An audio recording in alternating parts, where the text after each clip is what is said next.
আচ্ছা বল হারমোনিয়াম স্পর্শ তো কি কি করেছিলাম?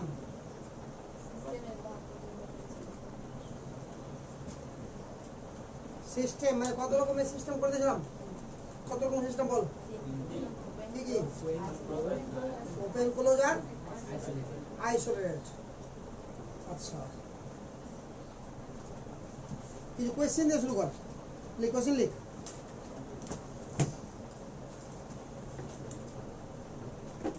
কোয়েশ্চেন লিখ। Mention true or false. Mention true or false. যে লোক বলবো শুধু বলবি ট্রু না ফলস বাস। ঠিক আছে, এক নম্বর লিখ। A closed system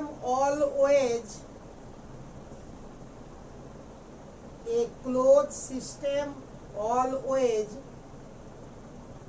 has constant volume.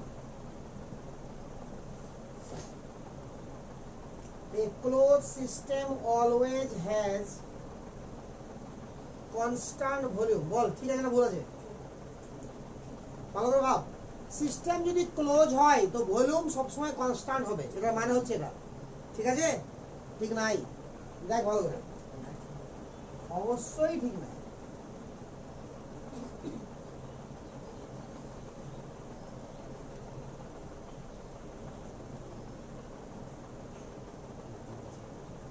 মনে পড়ছে? এরা যদি নামতে শুরু করে, উঠতে শুরু করে, আরে বোঝা গেল না? ক্লিয়ার? প্রত্যেকটা ওয়ালও যদি অ্যাডিয়াবিলিটি হয়ে যায় তবুও তো আমার ওয়ার্ক হয়ে যাবে না, হবে না? তাহলে ক্লোজ সিস্টেম কাকে বলা হয়? যেখানে মাসের মানে মাস বা মেটার বা ভর চেঞ্জ হবে না কিন্তু এনার্জি চেঞ্জ হবে। আর এনার্জি দুটো ফর্মে চেঞ্জ হয়, হিট এন্ড ওয়ার্ক। নাকি? তাহলে এটা যখন উঠানামা করবে তখন কি হবে বল? আয়তনের পরিবর্তন হলে ওয়ার্ক হয়ে গেল। আরে ফোর্সের চেঞ্জ হলো মানে ওয়ার্ক হলো কি হলো না? যেটা ফোর্সের ডিফারেন্টের জন্য হয় সেটা ওয়ার্ক, আর যেটা হিট তাপমাত্রার ডিফারেন্টের জন্য হয় সেটা হিট। বুঝলাম রে? তাহলে এখানে ওয়ার্কডাউন হচ্ছে কি হচ্ছে না? তাহলে আয়তন চেঞ্জ হচ্ছে কি হচ্ছে না? তাহলে ক্লোজ সিস্টেম কি না? ভরের চেঞ্জ হচ্ছে কি হয় না? তাহলে কি হলো না? ফলস। বুঝা গেল? তো ঠান্ডা মানে পড়বি যেটা বলবো। 2 নম্বর লিখ। neither heat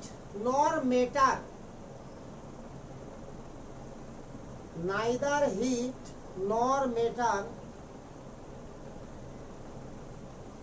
is exchanged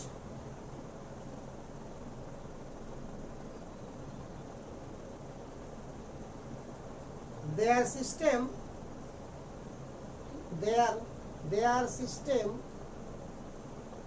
must be isolated. Their system must be isolated. Neither heat nor matter is exchanged. Their system must be isolated. মানে কি বুঝতে পারলি? দেখ আগে, যদি আমার হিটেরও কোনো পরিবর্তন না ঘটে, ভরেরও কোনো পরিবর্তন না ঘটে, তাহলে সিস্টেম অবশ্যই কি আইসোলেটেড। ঠিক না ভুল?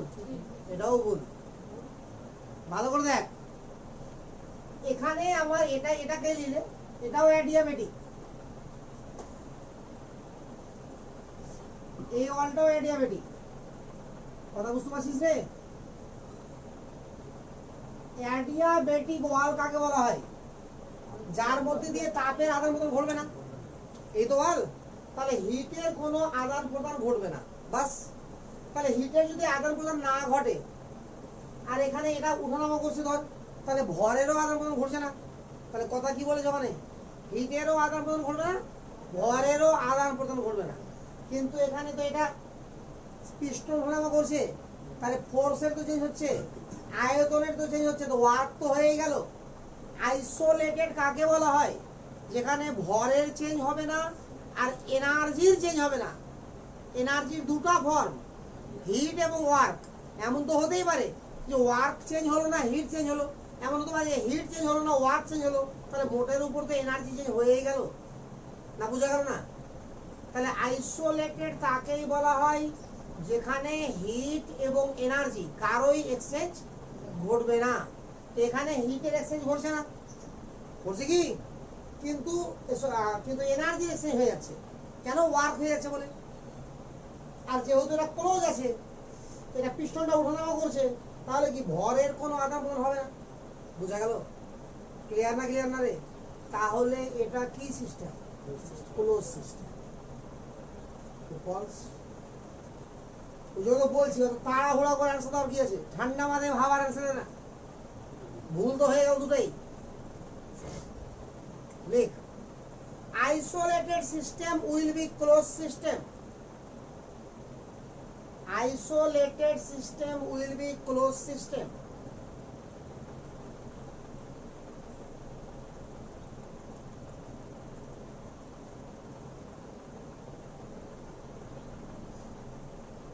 বল, মানেটা বুঝতে পারলি?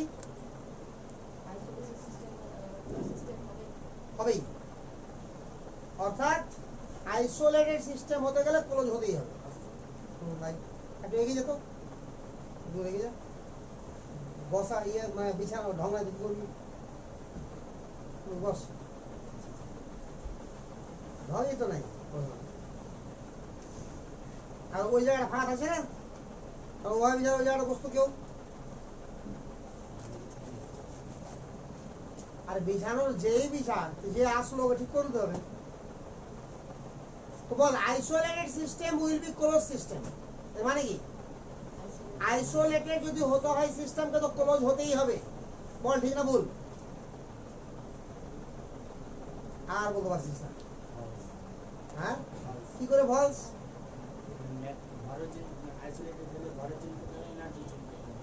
হ্যাঁ,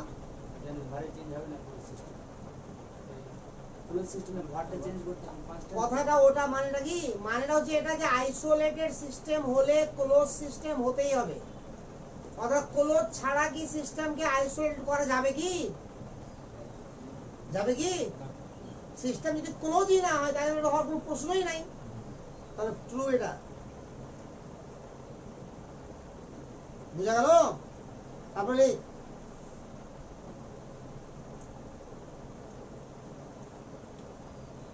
a closed system must be an isolated system. A closed system must be an isolated system. A closed system must be an isolated system. একটা ক্লোজ সিস্টেম অবশ্যই একটা আইসোলেটেড সিস্টেম। ফলস, কারণ ক্লোজ সিস্টেমের মধ্যে এনার্জি এক্সচেঞ্জ হতেই পারে নাকি? বুঝা গেল তো? এটা ফলস। লিখে এবার, an adiabatic container, an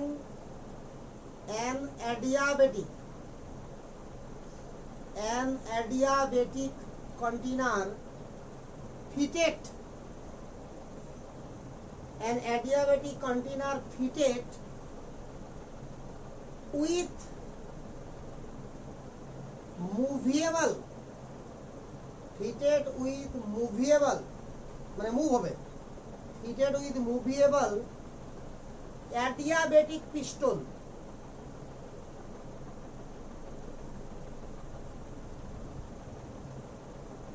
fitted with movable adiabatic piston will form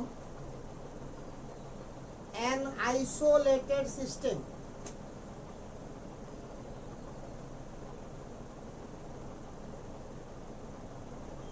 বল, মানে বুঝতে পারলি? ফলস হবে, কারণ এই যে অ্যাডিয়াবেটিক কন্টেইনার আছে, ফিট করা আছে মুভিয়েবল মানে উপরে যে হতে পারবে, এটাও অ্যাডিয়াবেটিক পিস্টন। তো সিস্টেম কি অ্যাডিয়াবেটিক হবে? হবে না, কারণ মুভ করতে পারছি যেহেতু। তারপরে an adiabatic container with an adiabatic container fitted with an adiabatic container fitted with rigid মানে কি? Fixed, rigid adiabatic piston, rigid adiabatic piston will be an example of closed system, will be an example of closed system. False. তাহলে isolate হয়ে যাবে না, এটা rigid বলা আছে, তাহলে উপর নিচে নামবে না, তাহলে ওয়ার্ক হবে না, হিট এক্সচেঞ্জ হবে না, মানে এনার্জির এক্সচেঞ্জ হলো না শুধু, আর ভলের তো হবেই না, তাহলে কি হলো? আইসোলেট। বুঝা গেল? তাহলে যা যা পড়িয়েছিলাম সেটা মোটামুটি আর রিভাইজ হলো একটা। বুঝা গেল রে? কারণ নিখুঁত ভাবে পড়বি সবকিছুকে, তাহলে কি হবে? ভুল হওয়ার চান্স থাকবে না।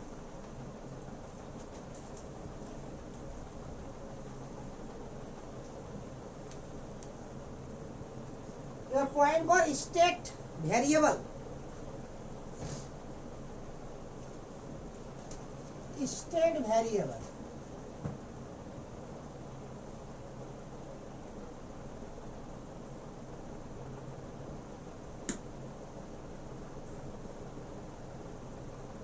কাদেরকে বলা হবে স্টেট ভ্যারিয়েবল?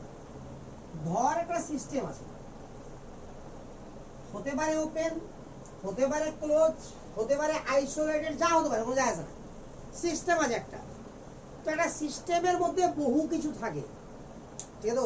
এনার্জি রূপে, এনার্জির ফর্মে বহু কিছু থাকতে পারে, তাপমাত্রা থাকতে পারে, ভর থাকতে পারে। আরে কথাটা বুঝতে পারছিস না?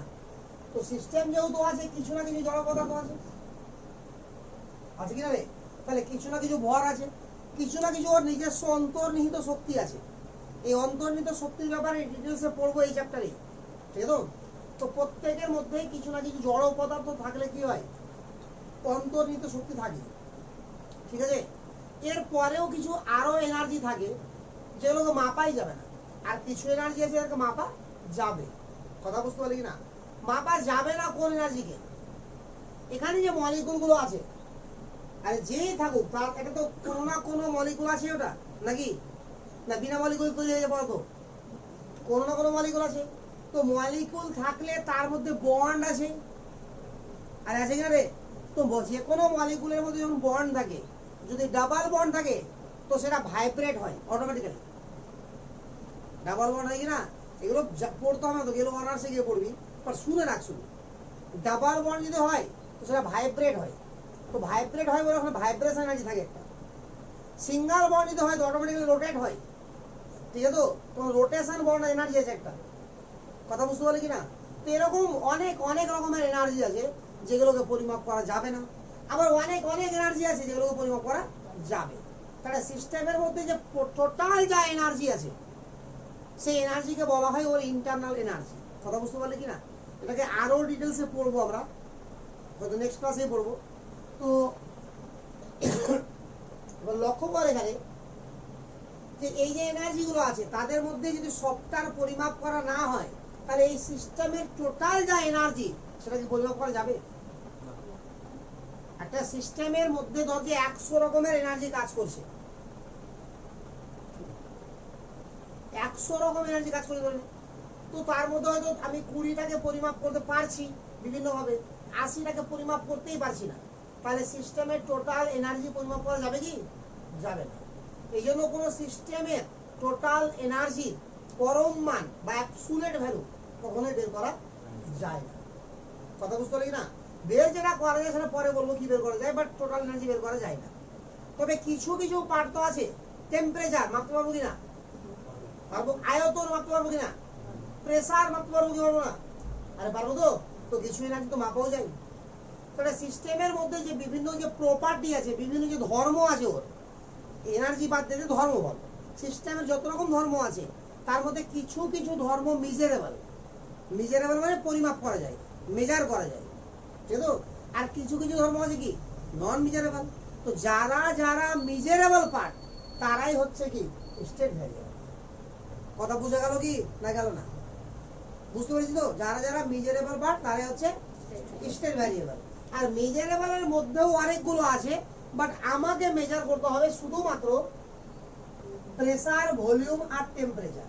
তাহলে আমার জন্য স্টেট ভ্যারিয়েবল কে কে? প্রেসার ভলিউম আর টেম্পারেচার, আর কেউ স্টেট ভ্যারিয়েবল না। বুঝা গেল? কিন্তু এটাই যে সিস্টেমের স্টেট ভ্যারিয়েবল, এটা ভুল কথা। কারণ যাকেই পরিমাপ করা যাবে সেটাই কি স্টেট ভ্যারিয়েবল, বাট এটা কি আমার জন্য স্টেট ভ্যারিয়েবল। বুঝা গেল? Click variable which are necessary to define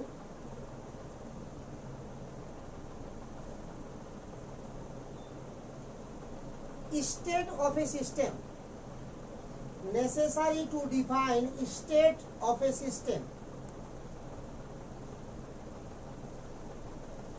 Full stop there. Those are basically state of a system লেখা আছে। variable which are necessary to define state of a system. Those are basically measurable property.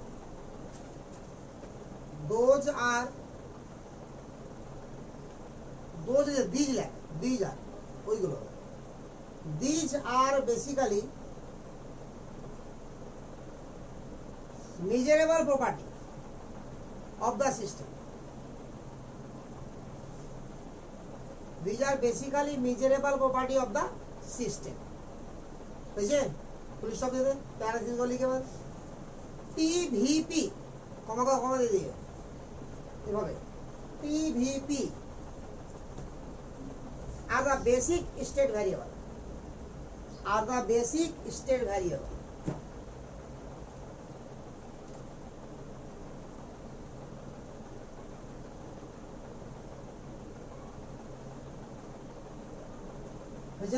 বুঝতে পারলে বল। এখন ধরে নে এটা একটা system আছে, ঠিক আছে? ক্লোজই ধরে নিলাম। আর বলে দিই, সিস্টেম যদি আমাকে উল্লেখ না থাকে যে কোন সিস্টেমের কথা বলছে, তো সবসময় ধরে নেবো কি ক্লোজ সিস্টেম। আইসোলেটেড বা ওপেন ধরবো না, ঠিক আছে? সিস্টেম উল্লেখ না থাকলে ক্লোজ, তবে 90% ক্ষেত্রে উল্লেখ থাকবে, যদি না থাকে তো ক্লোজ। তো ধরে নিলাম এটা সিস্টেম, আর এর প্রেসার হচ্ছে আমার P1, আয়তন হচ্ছে V1, আর টেম্পারেচার হচ্ছে T1, ফিক্সড পরিমাপ করেছি। তো এটা একটা স্টেট কিনা সিস্টেমের, কারণ স্টেট ভ্যারিয়েবল আমি কি শিখালাম? স্টেট ভ্যারিয়েবল মানে কি? এই তিনটাই। তাহলে এই তিনটা যখন ফিক্সড হয়ে গেল, তো এটা তো একটা সিস্টেম। একটা সিস্টেমের কি অবস্থা এবং ফিক্সড অবস্থা। এবার যদি এটাকে চেঞ্জ করে দিলাম ফর এক্সচেঞ্জ অফ এনার্জি, এনার্জির এক্সচেঞ্জের মাধ্যমে যদি আমি এখানে P2 তে নিয়ে আসলাম, V2 তে নিয়ে আসলাম, আর T2 তে নিয়ে আসলাম, তাহলে ভাবতো এবার এটা আর একটা স্টেট কিনা। আরে বুঝলো তো? তাহলে এটাকে যদি আমরা স্টেট 1 বলি, তাহলে এটাকে একটা স্টেট 2 বলতে পারবো, সেম সিস্টেমে। বুঝা গেল? By the change in energy বা এনার্জি এক্সচেঞ্জ। বুঝলো তো? লিখতে পারিস by the change in energy.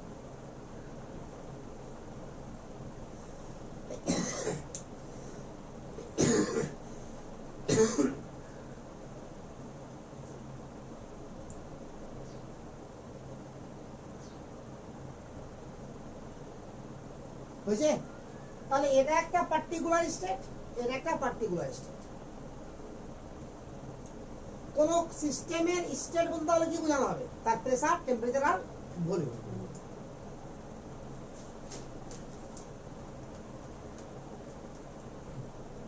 বলবে এখানে আমি বলেছি by the change in energy, লিখেছিস তো? কারণ এনার্জি চেঞ্জ করবো তবেই তো একটা স্টেট থেকে আরেকটা যাবে, নাকি এভাবে মন্ত্র যুক্ত লেগে গেলাম চলে গেল স্টেট থেকে একটা স্টেট যাবে? কি সায়েন্স মন্ত্রের উপর ভরসা করে চলে না, ঠিক আছে? যুক্তির উপর ভরসা করে চলে, বুঝছে না? এবার পয়েন্ট কর থার্মোডিনামিক প্রপার্টি। থার্মোডিনামিক প্রপার্টি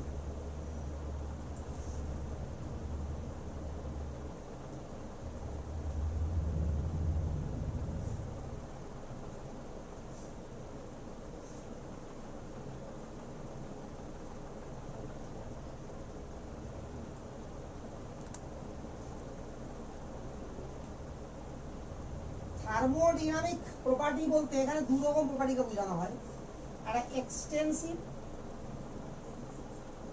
আর একটা ইন্টেন্সিভ। আমি পার্থক্য সহ একবারে লিখে নেবো, ওই জন্য আমি এভাবে লিখলাম, একটা এক্সটেন্সিভ একটা ইন্টেন্সিভ। দেখ কি করে মনে রাখবে, দেখ একটা ভরের উপর ডিপেন্ড করে আর একটা ভরের উপর ডিপেন্ড করে না, কথা বুঝলাম তো? একটা প্রপার্টি কি করে বল, ভরের উপর ডিপেন্ড করে, আর একটা প্রপার্টি ভরের উপর ডিপেন্ড করে না, বুঝা গেল না? তো এই যে ইনটেনসিভ, তো ইনডিপেন্ডেন্ট অন মাস, ইন থেকে ইন, মনে থাকবে রে? তার মানে এটা যারা ভরের উপর ডিপেন্ড করবে না তারা কি ইনটেনসিভ, আর যারা ভরের উপর ডিপেন্ড করবে তারা কি এক্সটেন্সিভ। তাহলে এখানে 1 নম্বরে লিখে নি, এটা depend on mass, depend on mass of system, depend on mass of system, বুঝলি? এদিকে লেখ independent of mass of system, depends বা depend on mass of system. ওটা সিস্টেমের মাসের উপর ডিপেন্ড করবে কোনটা, এক্সটেন্সিভটা। ওটা কি লিখলি, independent on mass of system, ঠিক আছে? অর্থাৎ সিস্টেমের মাসের উপরে ডিপেন্ড করবে না। এতটুকুতে কোনো কনফিউশন আছে কি? এবার চল, ব্যাপারটা হচ্ছে এবার তুই কিছু ভাব নিজের মতো করে, যে কারা মাসের উপর ডিপেন্ড করবে আর কারা মাসের উপর ডিপেন্ড করবে না, ঠিক আছে? মানে কারা করবে কারা করবে না বলতে আমি এখানে অনেক অনেক নতুন নতুন ওয়ার্ড দিব তোকে, যে তোর নামই শুনিসনি কোনোদিন, তো যার নাম শুনিসনি তার সম্পর্কে জানিস না, তো সিদ্ধান্ত নেওয়াও কঠিন। কিন্তু যেগুলোর নাম তোরা শুনেছিস আগে সেদিকে যাই আমি। ক্লাস 10 থেকে যেগুলো শিখে এসছিস একেবারে, ঠিক আছে? তাপগ্রাহিতা শিখেছিস না, শিখেছিস? বল কাকে বলা হয় তাপগ্রাহিতা?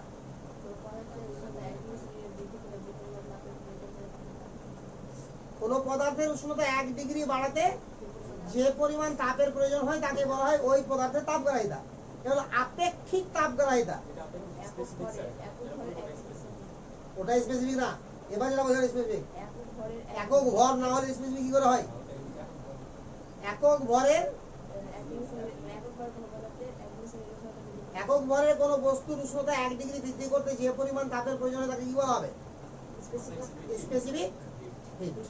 এই তো, তাহলে যখন স্পেসিফিক হিট বলছিস তাহলে ভর তো 1 গ্রাম হয়েই গেল, তাহলে ভরের উপর ডিপেন্ড করলো কি? ভর তো কনস্ট্যান্ট হয়ে গেল। কিন্তু যখন আপেক্ষিক তাপ বলছিস তো ভর যত চেঞ্জ করবি আপেক্ষিক তাপ চেঞ্জ হবে। ও হ্যাঁ, সরি, তাপগ্রাহিতা। তাপগ্রাহিতা যখন বলছি তো ভরের উপর ডিপেন্ড করছে, কিন্তু আপেক্ষিক তাপগ্রাহিতা বলছি তো ভরের উপর ডিপেন্ড করছে, বুঝা গেল না? তাহলে এইভাবে তোকে ভাবতে হবে যে কে কে ভরের উপর ডিপেন্ড করবে আর কে কে ভরের উপর ডিপেন্ড করবে না, বুঝা গেল না? একটা বুঝিয়ে দিলাম আমি। তাহলে আপেক্ষিক তাপগ্রাহিতা কি হবে বল? ইন্টেনসিভ। আর তাপগ্রাহিতা কি হবে? তাহলে রোধ আর রেজিস্ট্যান্স বল, আরে বল। প্রথম লাগছে না রে? তো প্রথম লাগছে না? ঢং করো বিজা, তোর বিজা দিতে ভালো করে দাঁড়া।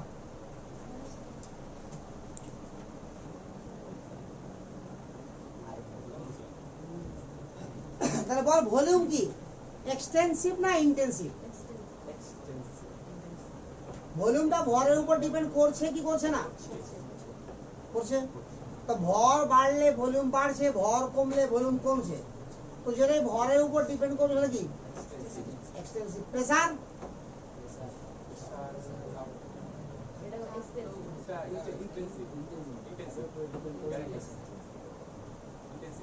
বল কি করে এক্সটেন্সিভ? প্রেসার কি করে ভরের উপর ডিপেন্ড করছে?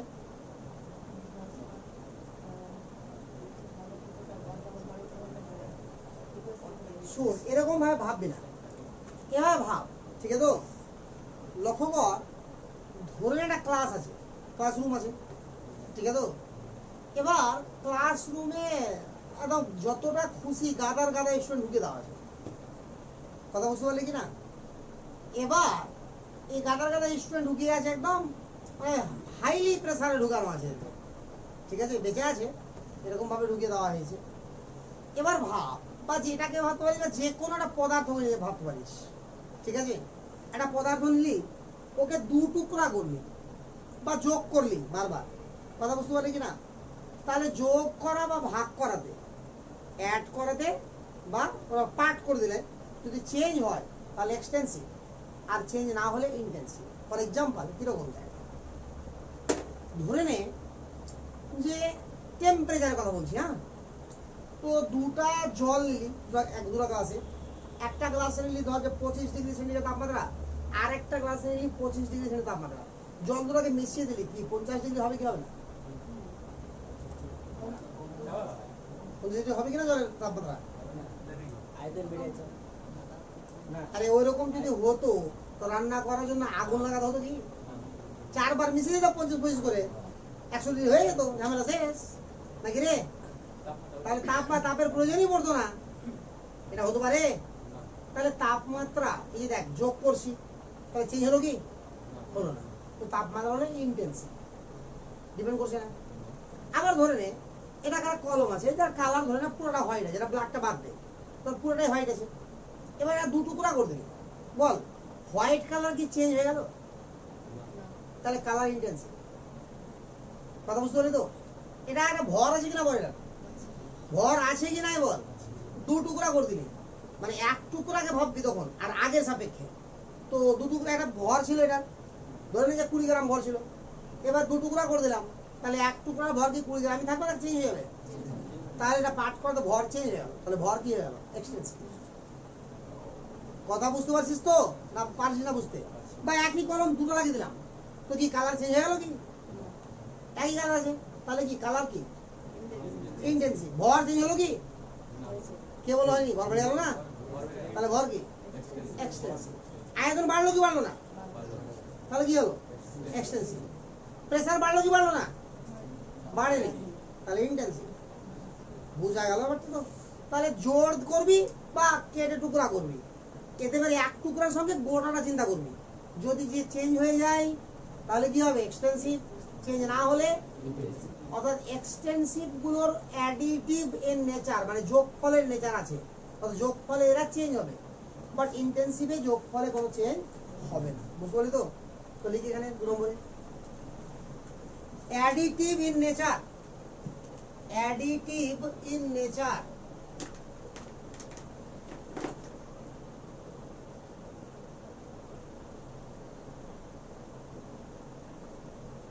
অ্যাডিটিভ ইন নেচার, এখানে লাগ নন অ্যাডিটিভ ইন নেচার, অর্থাৎ এখানে অ্যাড কর বা সাবট্রাক্ট কর কোনো যায় আসে না, নন additive in nature.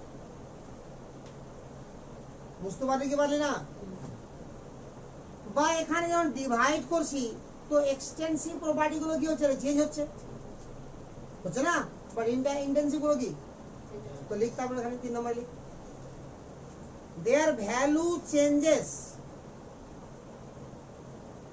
on division of system, their value changes on division of system, on division of system, বুঝছ রে? ওদিকে লিখ, their value remain same of division of system, their value remains same on division of system in any number of part, their value remain same on division of system in any number of part, in any number of part, বুঝছে? এই 2 নম্বর example আর 3 নম্বর एग्जांपलটা বুঝাচ্ছি একটু, দিয়ে দাও দেখ একটু ভালো করে। তো পিকচারটা এখানে একটু নিচে ধরে নে একটা বাল্ব আছে,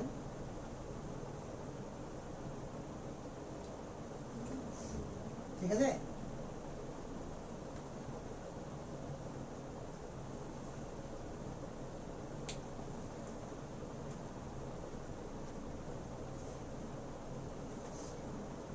দু রকম বাল্ব আছে বা একই রকম হতে পারে, বোঝা আছে না? এটা হচ্ছে এ বাল্ব, এটা হচ্ছে বি বাল্ব। এখানে স্টপ কক আছে, অর্থাৎ এটার সাহায্যে আমরা কি করতে পারি, এটা খুলতে পারি বন্ধ করতে পারি, যার সাহায্যে কি করতে পারি, দুটো বাল্বকে আমরা জোর লাগাতে পারি, ঠিক আছে। বা এখানে ধরুন এ গ্যাস রাখা আছে, এখানে ধরো বি গ্যাস রাখা আছে। তো এ গ্যাসের একটা মোল সংখ্যা আছে, ধরলাম N1 মোল আছে, প্রেসার আছে একটা P1, টেম্পারেচারটা আছে T1, আয়তন একটা আছে V1, হয়ে গেল। এটা ধরে নিয়ে যে এ গ্যাস ধরে নে, বাল্ব টাল্ব ছাড়, ঠিক আছে। তো এখানে একটা বাল্ব আছে, নাম যেটার মধ্যে আছে কি বি গ্যাস। তো এর প্রেসার মোল সংখ্যা ধরলে N2, বুঝা গেল। P2, টেম্পারেচার T2 আর volume, clear. On open cock, ঠিক আছে। যখন আফটার ওপেন কক, অর্থাৎ এটাকে চাবিটাকে যখন খুলে দিচ্ছে, কি বা কক বলতে হয়, কি বলতে হয় না, হ্যাঁ। তো যাই হোক, এটাকে খুললাম যখন, তো দুটো জোর লাগলো কিনা, অ্যাড হলো কি হলো না বল, অ্যাড হয়েছে। তো তো যখন খুলে দিলাম এটাকে, একদিক থেকে বল, যখন নতুন খুলে দেওয়ার পরে টোটাল মোল, একদিক থেকে দেখ আমি লিখছি আগে, পরে বলবি। Total mole N1 plus N2 করলাম, total pressure P1 plus P2 করলাম, total temperature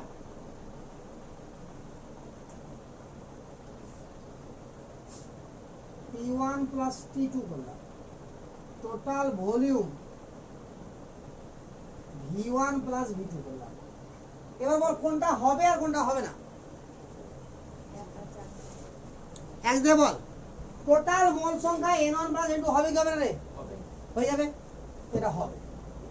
total pressure P1 plus P2 হবে কি হবে না, হবে না। আচ্ছা, total temperature T1 plus T2 হবে কি হবে না, হবে না। টোটাল আয়তন V1 প্লাস V2 হবে কি হবে না, হবে।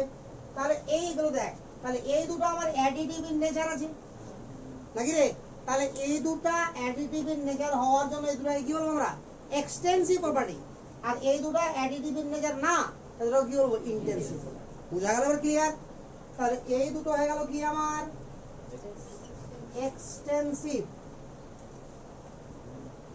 আর এই দুটো কি হয়ে গেল আমার, ইন্টেনসিভ।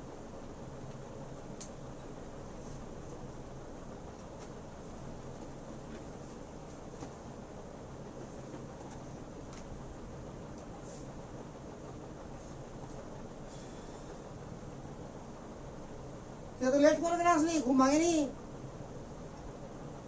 হ্যাঁ।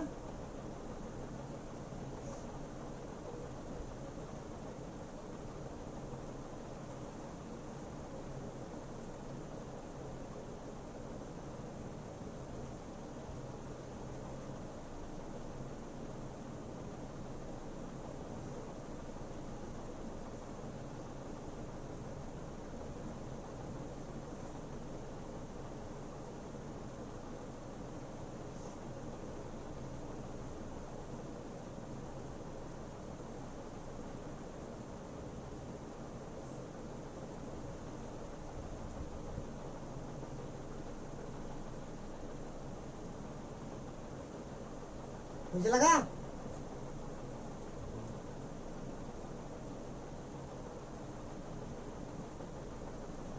না পিছে রাখছি।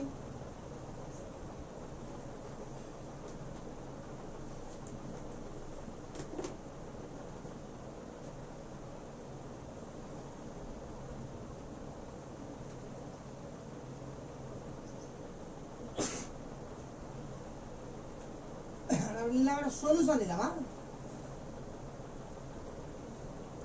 এটা একটা সলিউশন আছে। ভাব সলিউশনের কতগুলো ধর্ম বলছি আমি। সলিউশনের একটা শক্তি মাত্রা হয় যাকে বলে মোলারিটি, নরমালিটি, ফর্মালিটি। আমি নিলাম মোলারিটিতে। মোলারিটি মানে কি রে, 1 লিটারে কত মোল দ্রাব আছে, এই তো। ডেনসিটি একটা আছে কিনা বলেন, ভলিউম আছে কিনা, মোল সংখ্যা আছে কিনা, টেম্পারেচার আছে কিনা, আরো অনেক কিছু আছে, বাট এটুকু তো বুঝতে পারছিস। এবার এটাকে ডিভাইডেড ইনটু 2 ইকুয়াল পার্ট, অর্থাৎ যতটা পার্টে তুই ভাগ করতে পারিস, 2টা ঘর, 3টা ঘর, 4টা ঘর, 5টা ঘর, মানে ইকুয়াল পার্টে করবি, তাহলে সুবিধা হবে। হ্যাঁ, তো ডিভাইডেড ইনটু 2 ইকুয়াল পার্ট।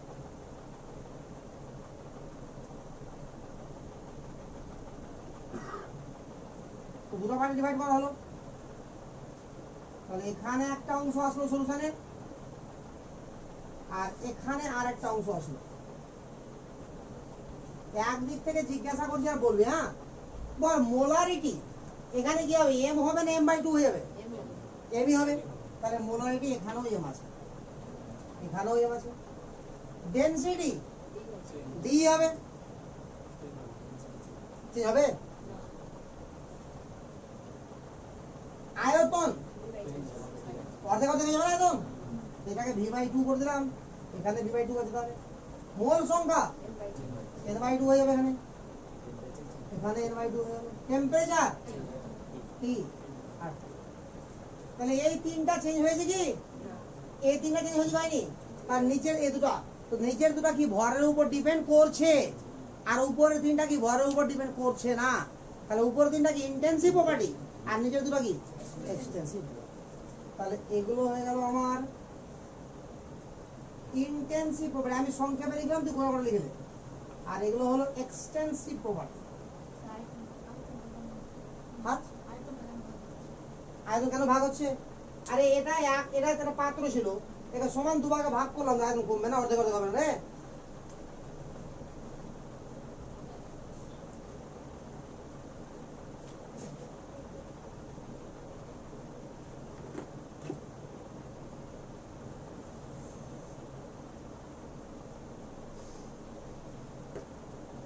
হয়ে যাগা? তাহলে বল 3 নাম্বার পয়েন্ট আর 2 নাম্বার পয়েন্ট ক্লিয়ার বুঝতে পারলি এবার না পারলি না রে? তাহলে যে কোনো প্রপার্টি, ওটা এক্সটেন্সিভ না ইন্টেন্সিভ, সংজ্ঞা টঙ্গা জানার আগে কি করবি, আগে ওটাকে ভাববি কোনো পদার্থের মধ্যে, আর ওটা দুটুকরা করে ভাববি যে চেঞ্জ হচ্ছে কি হচ্ছে না। যদি চেঞ্জ হয় তাহলে কি হবে? এক্সটেন্সিভ। চেঞ্জ না হলে ইন্টেন্সিভ। ক্লিয়ার?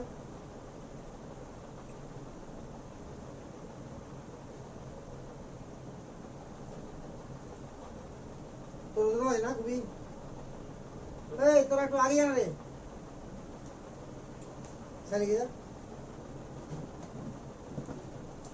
বই কে আগাচ্ছিস তুই, আগা বইটা পিছিয়ে দে, কি আছে?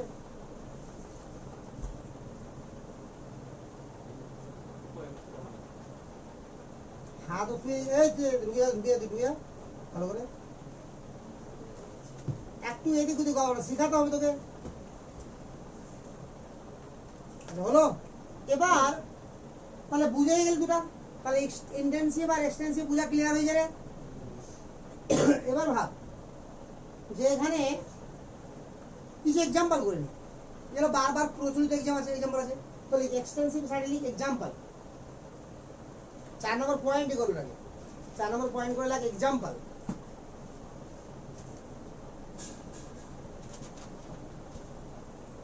মাস,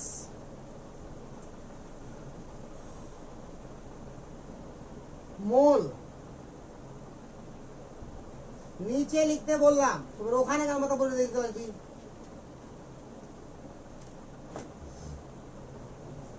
মাস লিখলি, mole, comma volume,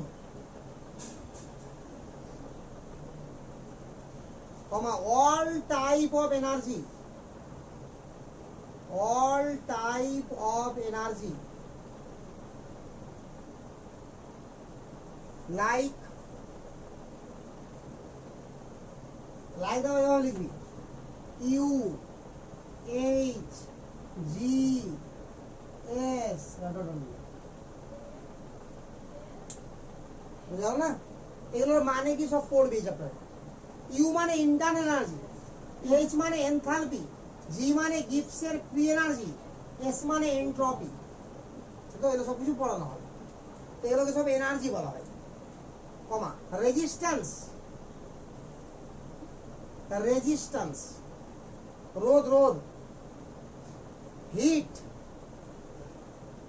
hit capacity, hit মানে হিট ক্যাপাসিটি, রেজিস্ট্যান্স, তারপর লাগে হিট ক্যাপাসিটি এটসেট্রা। বুঝছে? তো জেনারেলি এগুলোকে আমরা কি বলি? এক্সটেন্সিভ। এবার লাইক এক্সাম্পল অফ ইন্টেন্সিভ লিখে 4 নম্বরের দিকে ডান দিকে।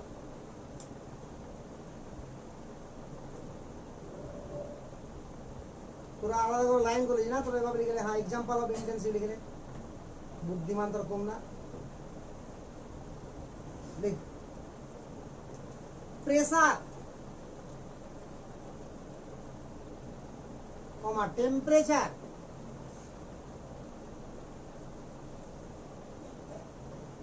বুঝছে? ডেনসিটি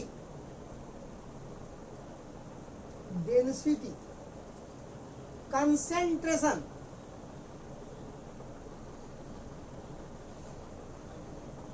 লাইক কনসেন্ট্রেশন মানে গাঢ়ত্ব, ডেনসিটি মানেও গাঢ়ত্ব। তো ন্যাচারালি আমরা ডেনসিটি আর কনসেন্ট্রেশনের মধ্যে পার্থক্য হচ্ছে এটাই যে ডেনসিটি আমরা যে কারো বলতে পারি, যে কারো, ঠিক আছে? তো অর্থাৎ 1 গ্রাম 1 ml এর ভরকে বলা হয় তার ডেনসিটি, গ্রাম পার ml। আর কনসেন্ট্রেশন কথাটা আমরা নর্মালি সলিউশনের ক্ষেত্রে ইউজ করি, মোলারিটি, নরমালিটি, ফর্মালিটি এগুলো ধরে, বুঝলো? তো লাইক লিখলে কনসেন্ট্রেশন, তারপরে like, molarity, normality, dot dot dot দেবে।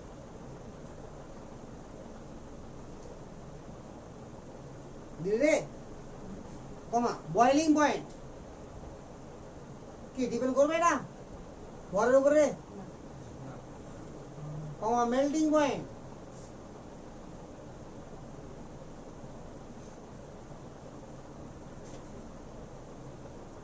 কমা কন্ডাক্টিভিটি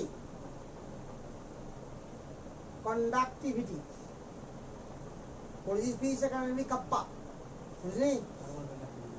হ্যাঁ কাপ্পা দিয়ে লেখা যাবে রে। Conductivity, resistivity,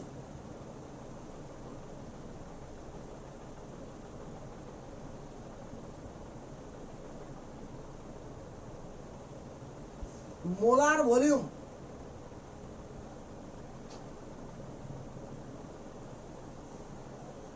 specific volume,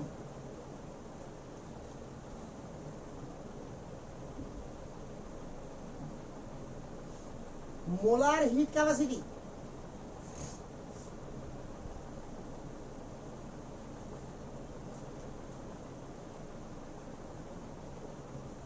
specific hit capacity etcetera. Molar hit capacity, specific hit capacity.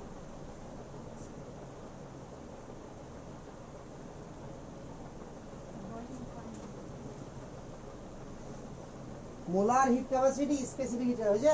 আচ্ছা শুন আগে ব্যাপারটা, এখানে একটা মজার ব্যাপার আছে দেখ, যে কোনো টার্মের আগে যদি মোলার বা স্পেসিফিক কথা থাকে তোটা গ্যারান্টি কি ইন্টেন্সিভ, আর মোলার আর স্পেসিফিক ওয়ার্ডটাকে হটিয়ে দে ওটাও গ্যারান্টি হয়ে যাবে, এটা হয়ে যাবে এক্সটেন্সিভ।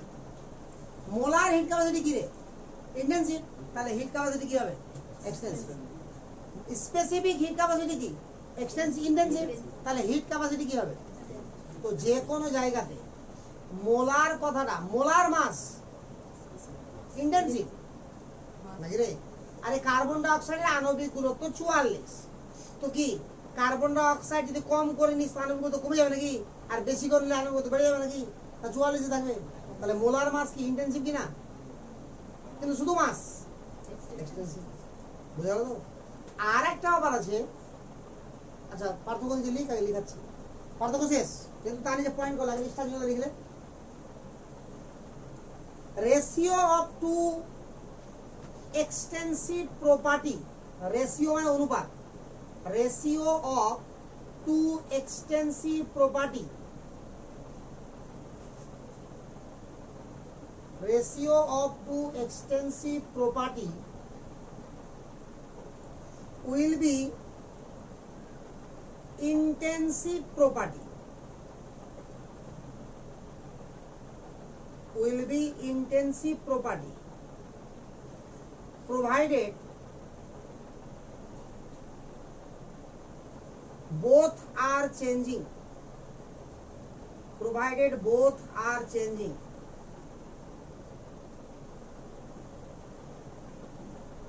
বুঝে? অর্থাৎ দুটা এক্সটেন্সিভ প্রপার্টির অনুপাত সবসময় কি হবে? ইন্টেন্সিভ হবে। তবে হ্যাঁ, চেঞ্জ করলে দুটাকেই করতে হবে, কোনো একটাকে চেঞ্জ করতে পারবি না। ধরে নে ঘনত্ব মানে কি জানি আমরা? ভর বাই আয়তন জানি। ভরকে চেঞ্জ করলাম, আয়তনকে চেঞ্জ করলাম না, তো ঘনত্ব চেঞ্জ হবে না? এই হবে। ভরকে চেঞ্জ করে দিলাম কিন্তু আয়তনকে চেঞ্জ করলাম না, তো ঘনত্ব চেঞ্জ হবেই নাকি রে? কিন্তু ঘনত্ব কি এমনিতে ইন্টেন্সিভ প্রপার্টি, আর ভর কি এক্সটেন্সিভ, আয়তন কি এক্সটেন্সিভ। তাহলে ঘনত্ব মানে কি? ভর বাই আয়তন। বুঝলো তো? তখন নিজের এক্সাম্পল এক্সাম্পল দেখ। एग्जांपल दिया एक नंबर मोलारिटी। एग्जांपल दिया एक नंबर मोलारिटी। বুঝলি? মোলারিটি কাকে বলা হয়? 1 লিটারে কত মোল আছে, তাহলে মোল পার লিটার। আরে বুঝলি কিনা রে? তাহলে মোলারিটি ইকুয়াল টু হলো মোল পার লিটার।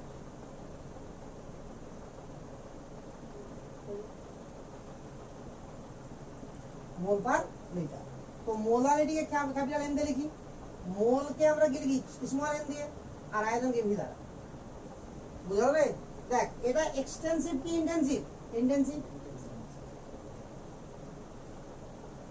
এটা কি রে? মোল কি? এক্সটেন্সিভ। ভলিউম কি? এক্সটেন্সিভ। তাহলে বোঝা গেল যে ইন্টেন্সিভ প্রপার্টি দুটো এক্সটেন্সিভ প্রপার্টির অনুপাত। ওই যে 2 নম্বর লাইক ডেনসিটি, 2 নম্বর লাইক ডেনসিটি।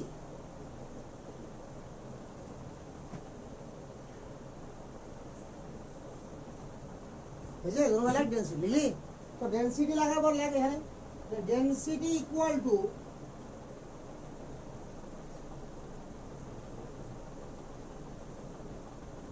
কি রে? ভর বাই মাস বাই ভলিউম। আর চিহ্ন দিয়ে রাখার ব্যাপার নাই, লিখে দে এটা হচ্ছে ইন্টেন্সিভ, এটাও এক্সটেন্সিভ, এটাও এক্সটেন্সিভ। বুঝতে পারছি না?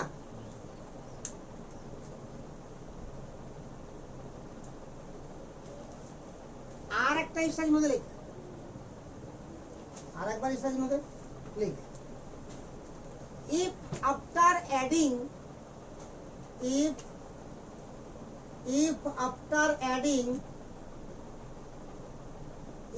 after adding molar or specific word,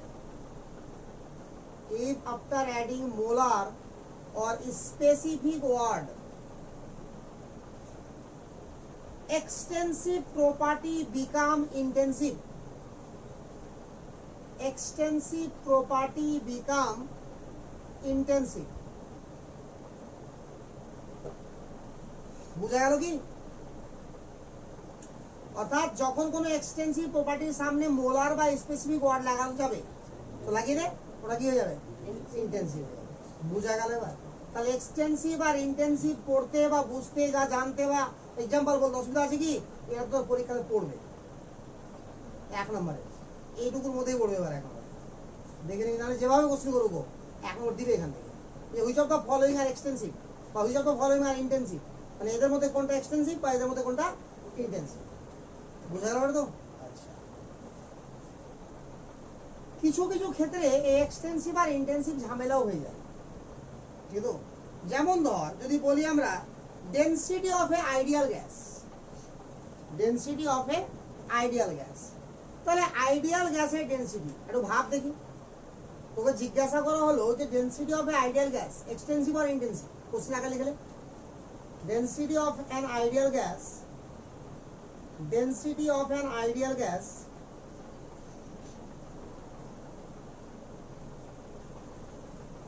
extensive or intensive, extensive or intensive। এই তো লেখা আছে না, সরাসরি না বলে পিভি ইকুয়াল টু এনআরটি থেকে বের করার চেষ্টা কর, যেহেতু আইডিয়াল গ্যাস বলা হয়েছে। ভাব, ভেবে ব্যাখ্যা করার চেষ্টা কর, তার তো কি হচ্ছে।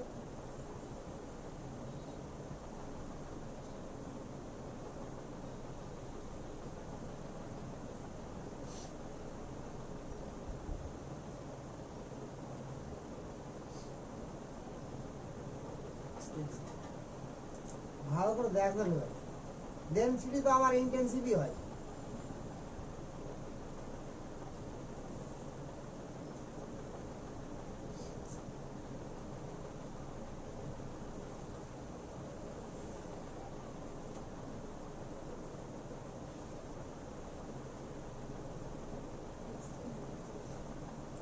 দুটাই হবে, ভলিউম আর আইডিয়াল গ্যাসের সাথে দুটাই হবে। কি করে করলি? কিচ্ছু তো করিস নি, খালি পিভি কল এনআরটি এরে দিই। আপনারা মিলাতে কি বলছো তোকে? বেশি মিলিয়ে লাভ নাই, কাজ কর কাজ। ঠিক আছে তো? তোকে জমিতে পাঠালো কোনো কাজ করে ধর, তুই মিলালি, হ্যাঁ ওরা এভাবে কাজটা করছে, মিলিয়ে চলে আসলি, বোঝা আছি হ্যাঁ এটা এভাবে করলে হয়ে যাবে। তোকে লেবার হিসাবে মানবে কি কেউ? মানবে কি? তো মালিক হওয়ার চেষ্টা করিস না, লেবার হওয়ার চেষ্টা কর। কাজ দিয়েছি, কাজটা কর।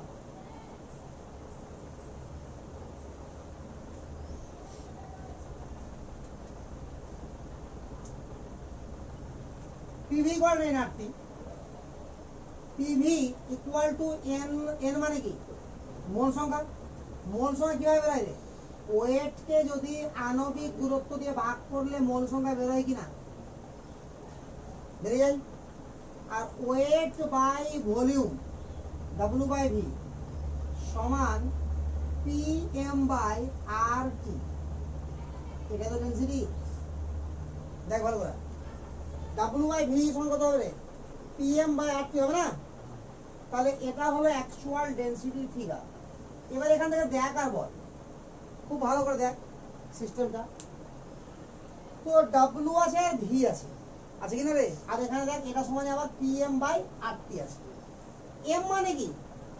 আণবিক দূরত্ব। ক্লিয়ার না? ক্লিয়ার না রে? আর মানে কি? সার্বজনীন গ্যাস ধ্রুবক। এই দুটো কি চেঞ্জ হবে? কখনো চেঞ্জ হবে না। হবে? এখন যদি প্রেসারকে আমি কনস্ট্যান্ট করে দিই, প্রেসারকে যদি কনস্ট্যান্ট করে দিই, আর যে কোনো গ্যাসের ক্ষেত্রে চলার সময় আমার টেম্পারেচার সবসময় কনস্ট্যান্টই থাকে। যে কোনো প্রসেস চলার সময় টেম্পারেচার কি থাকে? কনস্ট্যান্ট থাকে। তাহলে প্রেসারকে যদি চেঞ্জ করে দিই, সরি কনস্ট্যান্ট করে দিই, তাহলে কারো আমার ডেনসিটি কোনো চেঞ্জ হবে কি? হ্যাঁ, কনস্ট্যান্ট করে দিলাম তো হবে না। তাহলে না হলে কি হবে? ইন্টেন্সিভ নাকি রে? ক্লিয়ার না? ক্লিয়ার না? এখন যদি আমি ভলিউমটাকে কনস্ট্যান্ট করি, ভলিউমটাকে যদি কনস্ট্যান্ট করে দিই, তাহলে ভলিউমকে কনস্ট্যান্ট করলে মাস যদি কম বেশি করাই, তাহলে অটোমেটিক্যালি ডেনসিটি কি হয়ে যাবে? চেঞ্জ হয়ে যাবে। কিন্তু প্রেসার কনস্ট্যান্ট যদি যাকে চেঞ্জ কর, এখান থেকে দেখ কোনো চেঞ্জ হবে কি? হ্যালো, ওয়ালাইকুম আসসালাম। না আজকে পাঠায়েন না, এর পরের দিন পাঠান, পরের দিন দেখছেন কি করবে। না কালকে এরপরে কখনো জোর, যেদিন আছে সেদিন পাঠাবেন। হ্যাঁ তো সেদিনই পাঠান, বাকিটা দেখছেন তারপরে।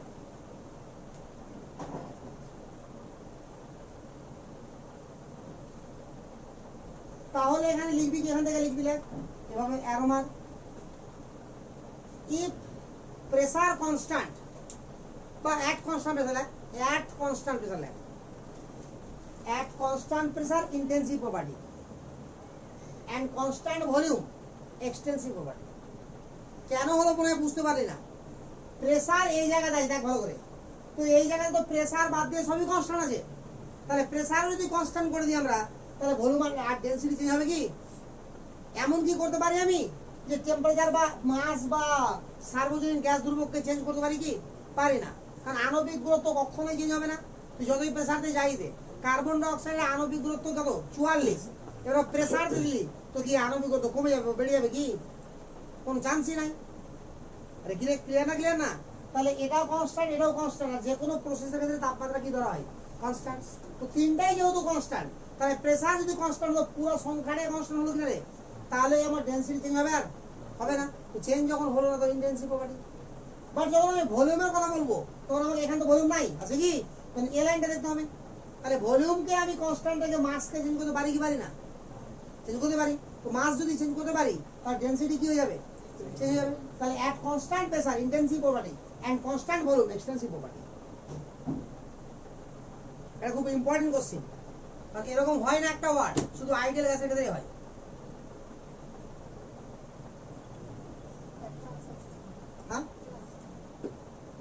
হ্যাঁ ছাড়ছি একটু আর ঠিক আছে কিসের ক্লাস আছে রে আলামিনের কটা থেকে 8টা থেকে শুরু হয়ে যায় 8টা থেকে হ্যাঁ বুঝতে পারলাম না হ্যাঁ এগুলো চ্যাপ্টার এরকমই খুব তাড়াতাড়ি সব পেয়ে যায় বুঝতে পারলি কিনা একটু পেয়ে যাবে মানে এক একটা পয়েন্টকে কভার করতে করতে ভালো টাইম লেগে যায় হ্যাঁ রে বুঝে গেছি ও একটা বাড়ির হিসাব করলেছে বাড়ি যাবো খাবো তবে কাজ করবো ঠিক আছে কিনা আচ্ছা পয়েন্ট কর থার্মোডিনামিক ফাংশন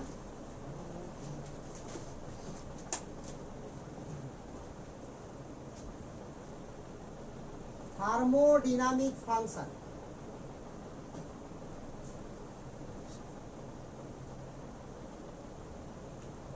তো থার্মোডিনামিক ফাংশন আমার দু রকমের একটা হচ্ছে স্টেট ফাংশন একটা হচ্ছে পাথ ফাংশন স্টেট ফাংশন কারা আর পাথ ফাংশন কারা যে সমস্ত ফাংশন আমার পথের উপর ডিপেন্ড করবে কিরকম পথের উপর ডিপেন্ড করবে ধর এখান থেকে কালিয়াচক চৌরঙ্গি যাবি ঠিক আছে তো যা ডিস্টেন্স আছে কিনা বল এখন যদি তুই কালিয়াচক চৌরঙ্গি যাওয়ার এখান থেকে মোটামুটি 3টা রাস্তা নাকি একটা এটা হয়ে গেলি একটা ঢাব হয়ে চলে এলি একটা কলেজ মোড় হয়ে ঘুরে গেলি আরে বুঝতে পারলি কি বলি না তাহলে আরো আছে কি তো 3টাই ধর এখন তো জটা দিয়ে যাবি ডিস্টেন্স তো ওরকম পাবি কি পাবি না একরকম পাবি রে তাহলে ডিস্টেন্সটা পথের উপর ডিপেন্ড করলো কি করলো না আর যদি বলা হয় সরল পড়িসনি সরল মানে কি সরল রেখে ডিস্টেন্স তাহলে সরলটা কি হবে প্রত্যেক ক্ষেত্রে একই হবে বুঝা গেল না তাহলে আমার পথের উপর ডিপেন্ড কে করলো ডিস্টেন্স ডিপেন্ড করলো করলোই গেল না আর সরলটা কার উপর ডিপেন্ড করলো আমার প্রাথমিক অবস্থা আর অন্তিম অবস্থার উপর ডিপেন্ড করলো কোথা থেকে মানে কোন পথে গেছি তার উপর ডিপেন্ড করলো কি তো যেটা কোন পথে গেছি তার উপর ডিপেন্ড করবে সেটা হচ্ছে আমার পাথ ফাংশন আর যেটা শুধুমাত্র সিস্টেমের অন্তিম অবস্থার উপর ডিপেন্ড করবে ফাইনাল অবস্থার উপরে সেটা চেঞ্জটা ডিপেন্ড করবে কার উপরে অন্তিম আর প্রাথমিকের উপরে তাকে বলা হবে কি স্টেট ফাংশন আর একটা एग्जांपल দেখ ধরে নে একটা 10 তলা বিল্ডিং আছে তুই নিচে দাঁড়িয়ে আছিস কিন্তু তুই উপরে যাবি এবার যাওয়ার পথ 3টা ধরে নে একটা হয়তো লিফট করে চলে গেলি উপরে গেলি কিনা রে একটা সিঁড়ি বেয়ে উপরে গেলি একটা চোরের মতো পাইপ ধরে চলে গেলি কথা বুঝতে পারলি কিনা তো 3 ভাবে যেতে পারছিস উপরে তুই তো উপরে যখন 3 ভাবে তুই গেছিস তো 3 বার কি তোকে 3 রকম এনার্জি লেগেছে না একই সমান এনার্জি লেগেছে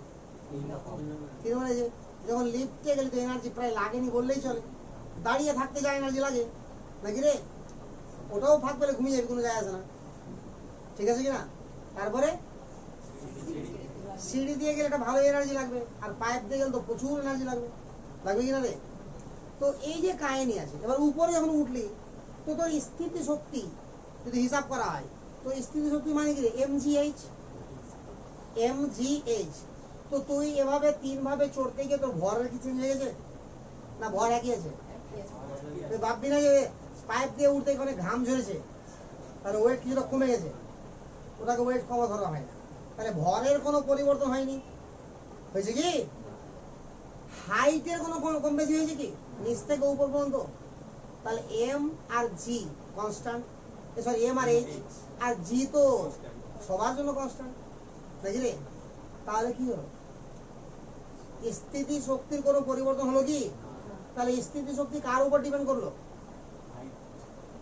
বল শুধুমাত্র ফাইনাল স্টেটের উপর কোথায় গেছিস বুঝা গেল কিন্তু এখানে যে এনার্জি যেটা আমার চেঞ্জ হয়েছে এনার্জির চেঞ্জটা কার উপর ডিপেন্ড করলো পথের উপর ডিপেন্ড করলো নাকি রে তো এনার্জিটা কি হয়ে গেল আমার পাথ ফাংশন কিন্তু স্থিতি শক্তি যেটা ওটা কি হয়ে গেল আমার স্টেট ফাংশন বুঝা গেল কি গেল রে অর্থাৎ এনার্জিটাও বাদ দিলে ওয়ার্ক ধর এনার্জি না ওয়ার্ক যদি কাজ করলি যেটা এনার্জি বলা ঠিক হবে না ওয়ার্ক যেটা করলি সেটা একই সময় তো কাজ করিসনি করেছিস কি তাহলে ওয়ার্কটা বিভিন্ন ভাবে বিভিন্ন রকম হলো তাহলে ওয়ার্কটা কি হলো এখানে পাথ ফাংশন আর স্থিতি শক্তিটা কি হলো স্টেট ফাংশন চেঞ্জ ইন আমার পোটেনশিয়াল এনার্জি মানে স্থিতি শক্তি মানে পোটেনশিয়াল এনার্জি তো তো চেঞ্জ ইন পোটেনশিয়াল এনার্জি কি করে হিসাব করবি?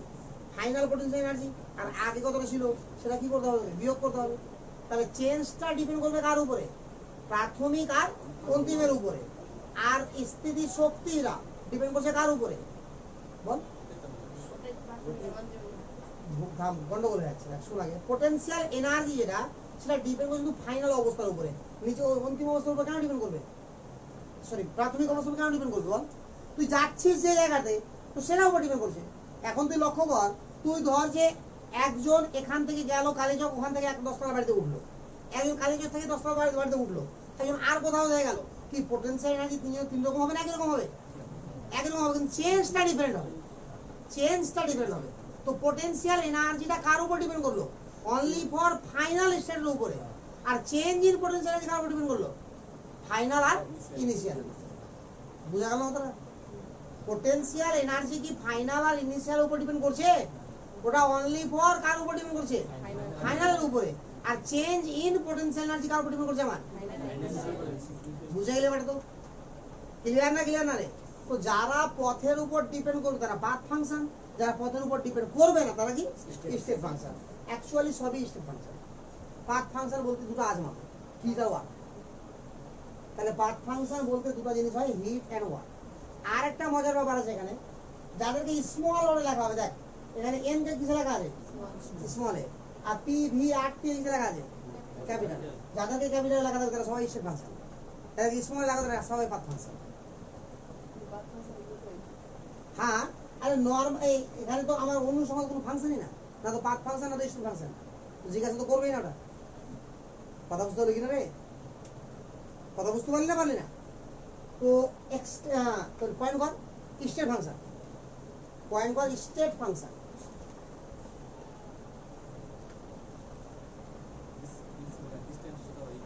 হ্যাঁ না, তাছাড়া আমি বুঝানোর জন্য বললাম ওটা, যে ডিসপ্লেসমেন্ট বা দূরত্বটা আমার কি পথের উপর ডিপেন্ড করছে, আর সরণটা পথের উপর ডিপেন্ড করছে। ওটা এক্সাম্পল দিলাম, জাস্ট বুঝানো।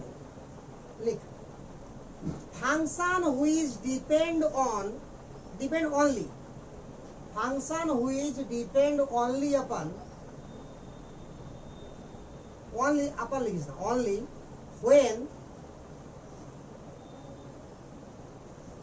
only when final state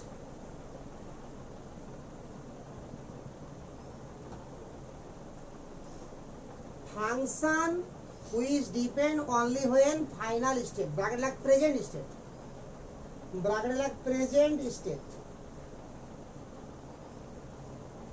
of system, bracket close করার পরে লিখবি of system, bracket close করার পরে লিখ of system, and are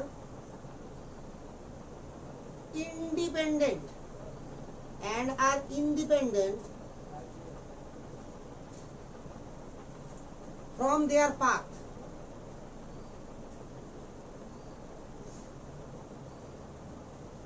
লিখবি from their past, লিখতে হবে past, from their past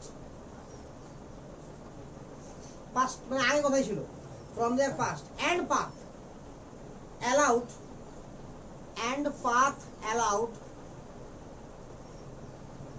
to achieve that state, and path allowed to achieve that state, ওই স্টেটে যাওয়ার জন্য যে পথটা ও গিয়েছে, যে পথে, সেই পথের উপরেও ডিপেন্ড করবে। বুঝলো তো? টু অ্যালাউ কি লিখলি বলতো? Achieve that state. তুই শব্দে চেঞ্জ ইন স্টেট ফাংশন,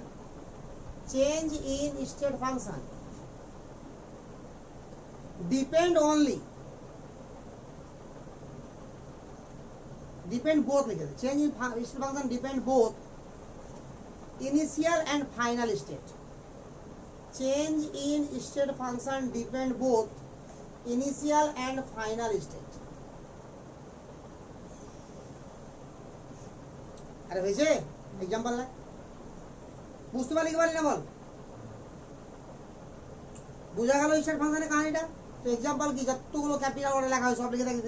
দেখ টি সব ক্যাপিটাল লিখবি, V, P, H U G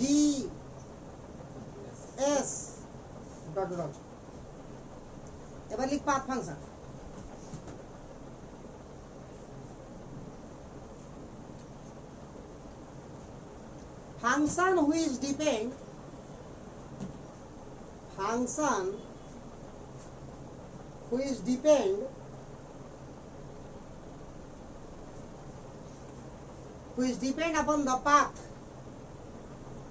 function which depend upon the path allowed by the system.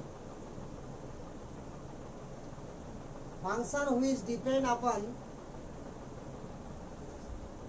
the path allowed by the system, they have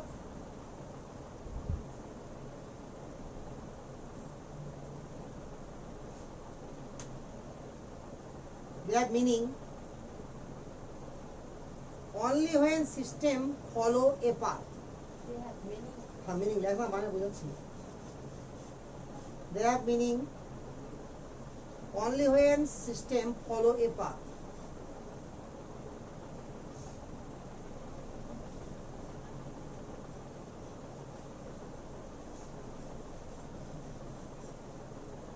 এটা মানেটা তখনই হবে যখন সিস্টেম নির্দিষ্ট একটা পাথ ফলো করবে, নাহলে পাথের উপর ডিপেন্ড করে কি করে বলবো?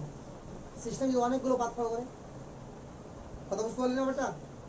সিস্টেম যদি প্রতিনিয়তই পাথ চেঞ্জ করতে থাকে, বুঝতে পারছিস তো? গ্যাসের গতি, কথা বুঝতে পারলি কিনা? তাহলে এটা পথের উপর ডিপেন্ড যদি করতো, তাহলে ওর গতি তুই চিনতে পারবি? জিগজ্যাগ প্রকৃতি গতি না, এদিক ওদিক এদিক ওদিক।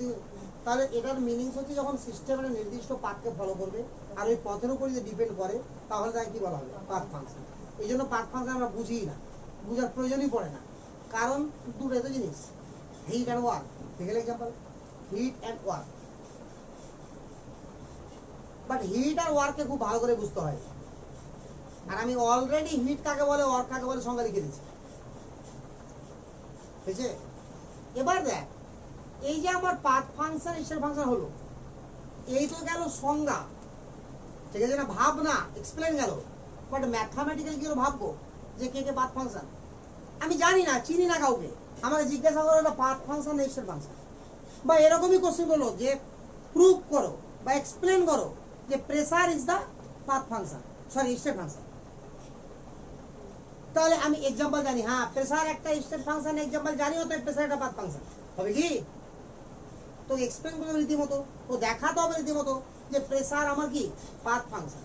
তাহলে এখানে সরি স্টেট ফাংশন, তাহলে কি প্রুভ করতে হবে? যেটা পথের উপর ডিপেন্ড করে না, পথের উপর ডিপেন্ড করে না, ওটাই বললাম। তো পথের উপর ডিপেন্ড করে না যখন, এটা প্রুভ করতে হবে। তো কি করে প্রুভ করব? তো এর জন্য তোর বইয়ে 2-3টা রুলস লেখা আছে, ঠিক আছে? তো যে কাদেরকে স্টেট ফাংশন বলা হয়, কাদেরকে স্টেট ফাংশন বলা হয়, এটা বইটা ভুল।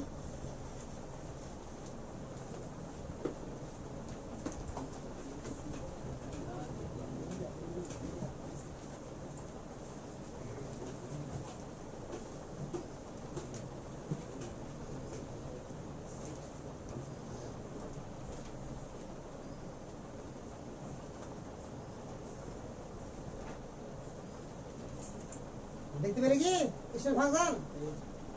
ওখানে 3টা পয়েন্ট লেখাই দেখবি, ঠিক আছে? আর ওই 3টা পয়েন্ট যদি পড়ে নিয়ে বুঝে যেতে পারিস, বাংলাতে লেখা আছে, খাঁটি বাংলাতে একদম, ঠিক আছে? তো তাহলে বুঝবো তুই, হ্যাঁ বাংলা ভালোই বুঝিস।